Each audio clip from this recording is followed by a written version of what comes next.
मुंबईत माघी गणेश जयंतीमधील पीओपी मूर्ती विसर्जनाचा तिढा अद्याप कायम आहे।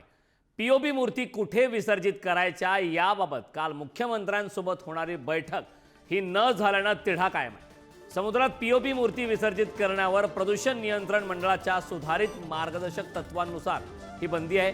मात्र कृत्रिम तलावात विसर्जन करण्याचा पर्याय उपलब्ध करून देण्यात आलाय। माघी गणेश जयंती उत्सवात पीओपी गणेश मूर्तीची कुठेही विक्री होऊ नये, तर कुठेही विक्री होऊ देऊ नका। ती झाली असल्यास गणेश मूर्तीचे विसर्जन करू देऊ नका, असे आदेश उच्च न्यायालयाने आता दिले।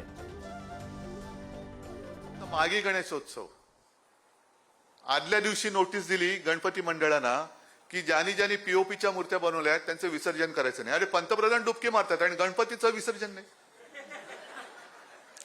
हा काय प्रकार आहे? कोणतंही हिंदुत्व आहे?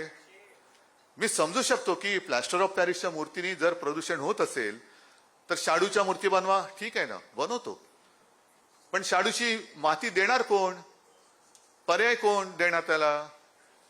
अचानक मूर्ती बनवून तयार झाली, आरती, पहिली आरती, त्याचं आगमन होतंय आणि आदल्या संध्याकाळी जर का तुम्ही गणेशोत्सव मंडळांना नोटिसा देणार असाल तर मग नेमका तुमचं हिंदुत्व तरी काय? हायकोर्टाने जी बंदी घातली आहे ते कुठल्याही नैसर्गिक ठिकाणी, याचा अर्थ समुद्रात, नदीत, तलावात ते विसर्जन करता येत नाही, पण पीओपीची मूर्ती कृत्रिम तलावात विसर्जन करता येते, त्याच्यावर कुठलीही बंदी नाही।